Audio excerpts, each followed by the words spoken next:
రాష్ట్ర భవిష్యత్తు ప్రస్తుతం ఉన్న ఆర్థిక పరిస్థితులు ఏం చేయాలి?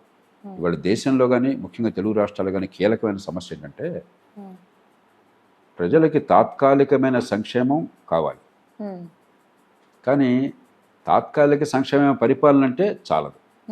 జగన్మోహన్ రెడ్డి ప్రభుత్వాలు ఎందుకు తిరస్కరించారు? సంక్షేమమే పరిపాలన, ఇంకేం అక్కర్లేదు అనుకున్నారు వాళ్ళు. జనం తీర్పునిచ్చారు. అలాగే ప్రజలకు అభివృద్ధి కావాలి, కానీ అభివృద్ధి నాకు అందకపోతే, అభివృద్ధి వల్ల నా జీవితం నా పిల్లల జీవితం బాగుపడుతున్న నమ్మకం లేకపోతే నాకు అది చాలదు. అందుకనే 2 సార్లు నరేంద్ర మోదీ గారికి ఓటు ఇచ్చిన 3వసారి అంత గట్టిగా ఓటు ఇవ్వాల. అభివృద్ధి కోసం పాటుపడ్డ రాష్ట్రాలు ఉన్నాయి. ఉత్తరప్రదేశ్ కావచ్చు, లేకపోతే మీకు నవీన్ పట్నాయక్ గారిది ఒరిస్సా కావచ్చు, చంద్రబాబు నాయుడు గారిది గతంలో ఆంధ్రప్రదేశ్లో 2019 దాకా ఆంధ్రప్రదేశ్ కావచ్చు. కానీ అభివృద్ధి ఫలితాలు నా కుటుంబానికి నాకు అందటం లేదు, అభివృద్ధిలో నేను భాగస్వామిని కావటం లేదు, ఇంక్లూజివ్ డెవలప్మెంట్ లేదు. కాబట్టి నాకు ఇంకా కావాలని ప్రజలు కోరుతున్నారు. కాబట్టి మొన్న వచ్చినటువంటి ఎన్నికల తీర్పుని, దేశవ్యాప్తంగా వచ్చిన తీర్పుని మనం పార్టీలు కులాలని పక్కన పెట్టాలి. మనం పొద్దున్న సాయం దాకా పార్టీలు కులాలు తప్ప ఇంకోటి మనం పొరలో పనిచేయట్లా.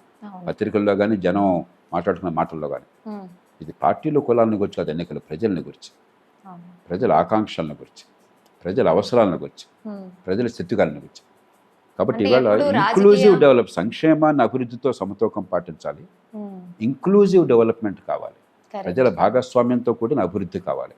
అది కావాలంటే మంచి ప్రమాణాల విద్య, కాగితం మీద ఉద్యోగం ఉంది కానీ దొంగ విద్య మన చేతుల్లో ఉంది. మన దేశంలో 180 మందికి పొట్టగొస్తే అక్షరం ఒక్కడాలి. వాళ్ళ తప్పు ఏం లేదా, పిల్లల తప్పుగా, తల్లిదండ్రులు తప్పుగా, తల్లిదండ్రులు త్యాగాలు చేస్తున్నారు, వ్యవస్థ అట్లా తయారు చేశారు. చాలా తేలిగ్గా ₹1 అదనంగా ఖర్చు పెట్టకుండా విద్యను బాగు చేయొచ్చు. అత్యున్నత ప్రమాణ ఆరోగ్యం, జేబులోంచి ఖర్చు పెట్టే అవసరం లేకుండా మంచి ఆరోగ్యం మనం కొద్దిపాటి ఖర్చుతో తేలిగ్గా దాన్ని సాధించవచ్చు.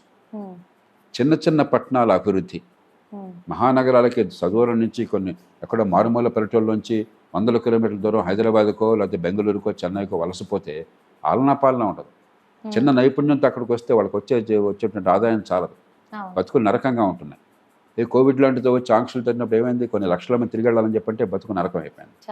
కాబట్టి తక్కువ నైపుణ్యంతో ఆ గ్రామానికి దగ్గరలోనే గౌరవప్రదమైనటువంటి ఆదాయము, ఆలనా పాలన చూసుకునే మనుషులు, అటు వ్యవసాయము, గ్రామాలు, ఇటు పట్టణాల్లో పని చూసుకునే అవకాశం కల్పించకపోతే కోట్లాది మందికి భవిష్యత్తు ఉండదు. కాబట్టి ఈ 3 కలపాలి. మంచి ప్రమాణాల విద్య, మంచి ఆరోగ్యం. విద్య అంటే విద్య ఒక సర్టిఫికేట్ కాదు, నైపుణ్యం, పనిచేసే నైపుణ్యం, సంపద సృష్టించే నైపుణ్యం, ఉపాధి పొందే నైపుణ్యం, మంచి ఆరోగ్యము, చిన్న పట్టణాలు.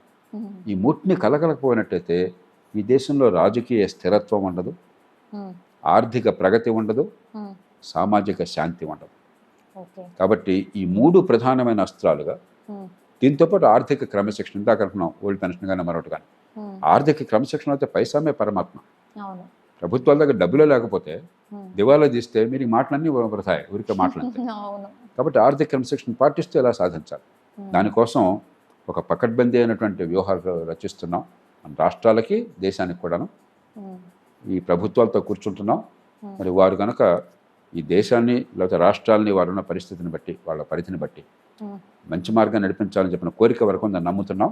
తప్పకుండా వారితో కూర్చుని ఏ రకంగా చేయాలో మనందరం కూడా పౌర సమాజానికి మనం సాయం చేయాలా, సలహా ఇవ్వాలి. ప్రభుత్వం కేవలం ప్రధానమంత్రి గారికి బాధ్యత వదిలేస్తే చాలు, ముఖ్యమంత్రి గారికి వదిలేస్తే చాలు, మనందరం బాధ్యత తీసుకోవాలి. అందుకే ఏనాడు కూడా నేను అన్యాయమైన విమర్శలు చేయాల, లేకపోతే ఉచితాలు మరి ఇంకా ఎందుకు ఎక్కువ అని చెప్పిన ధర్నాలు చేయాల, నోటుకొచ్చినట్టు మాట్లాడాల.